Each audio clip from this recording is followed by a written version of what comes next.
Hello everyone, we are going to talk about analog input with potentiometers today.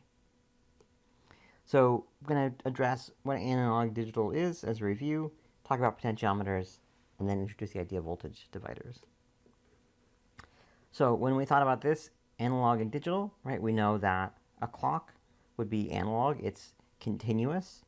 A digital would be discrete. So this clock can be halfway, 3/4, 99% of the way between 12 and 1, whereas a digital clock is 1401, 1405, 1406.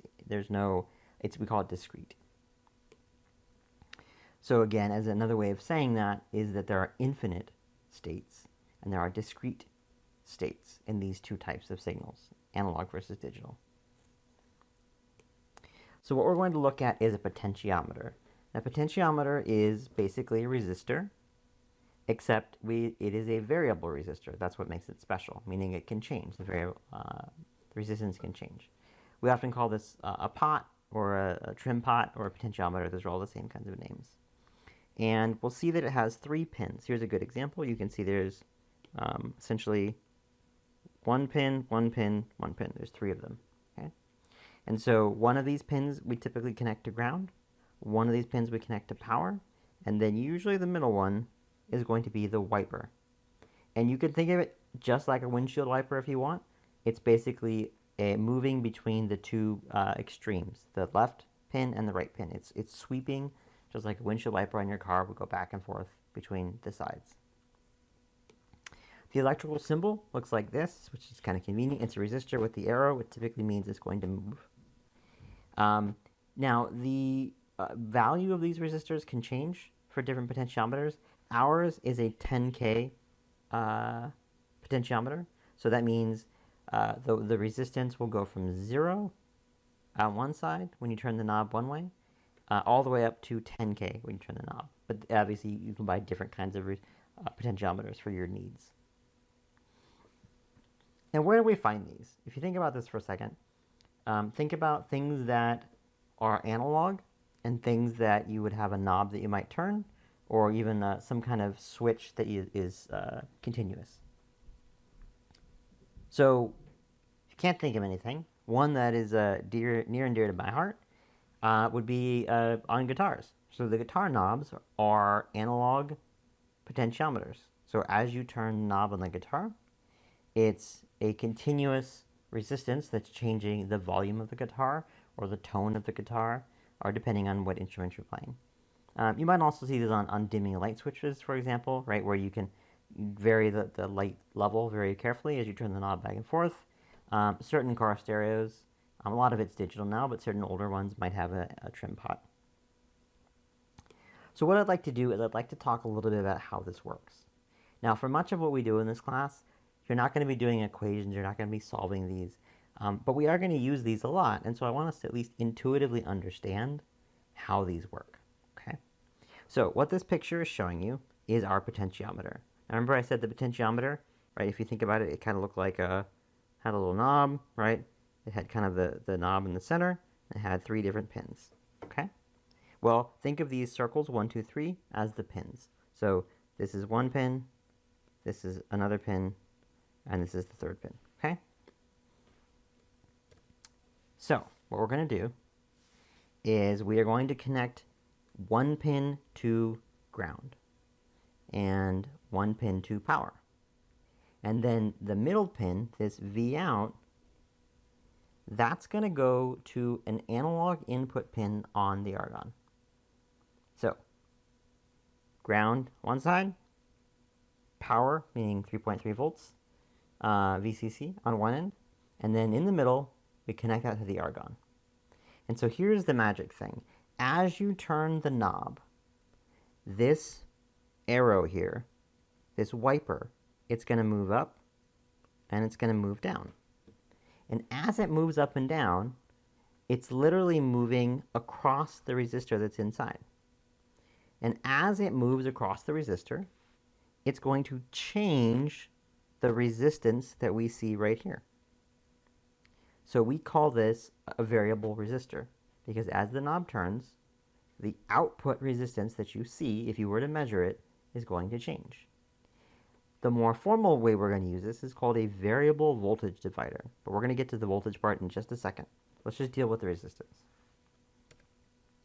So, if we think about this, if we know that we have a 10K potentiometer, if V out is exactly right here, it's exactly right there, halfway between, what is the resistance that we would technically see? Well, it actually would be 5K, because it's exactly halfway between. And so, if you were to think about this another way,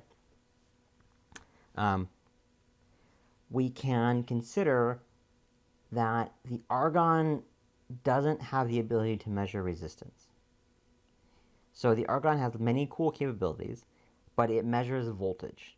That's all what it does. It can't measure resistance. So we have this problem, which is we want to be able to vary, we have a device that can vary resistance, but we have an argon that can measure voltage, right? So how do we deal with this? Well, our old friend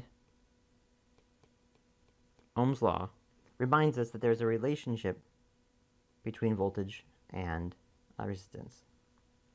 So, by having these pins connected to VCC up here, 3.3, and ground, 0 volts, as we vary the resistance, like I just talked about, as the knob turns, we're also simultaneously varying the voltage. So what a voltage divider essentially does is it's just changing the ratio between the voltage from the top to the wiper and the voltage from the wiper to the bottom. That's all it's doing. And now that we can change the voltage, we can measure that. So, let's go ask this question again. If the wiper is right here exactly in between, and we know that our resistor is 10K, what is the voltage that we would see if we were to measure right here with the argon, exactly halfway in between? Well, you would end up finding that we get 1.67 volts. Why?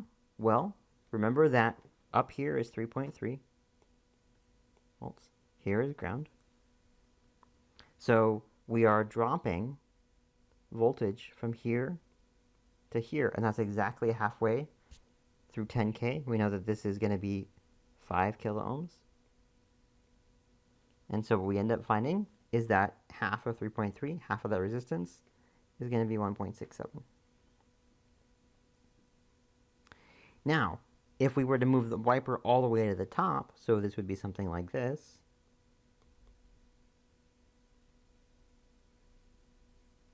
here's V out at the top. Right? And this is ground. What would be the voltage we would see? Well, if we look, the voltage from here to here, it's actually not going through any resistor, meaning no voltage is actually dropping. So the voltage would be as much as it is at the top. It would be 3.3 volts. Another way to look at this is seeing it like this. So if you have the wiper all the way at the top like we just saw, the voltage here, V out, is the same as the voltage V in, which our V out and V in would be 3.3. Now, on the opposite side, if you took the wiper all the way to the bottom, well, now think about the voltage is 3.3, and it's got to drop all the way through this resistor. So it's got to dissipate through that resistor all the way to ground. So these are connected to ground, so what you're going to end up seeing is the 0 volts. Now, what do you need to know for this class? I want you to understand what the potentiometer is doing. As you sweep the knob, you are varying the voltage. And the voltage is going to vary. It's an analog variation. So we're going to be able to measure that. And that's our whole goal with this.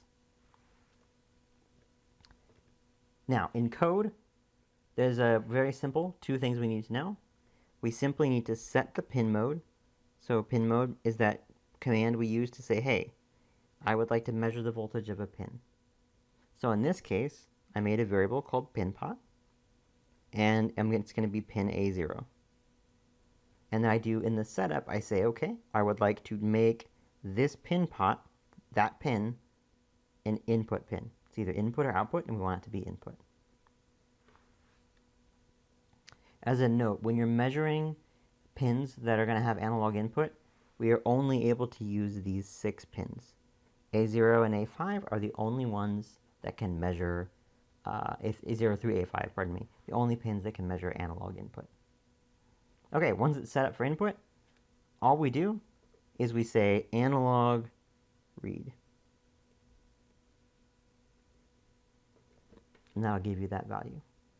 And it'll store it in whatever integer variable that you want.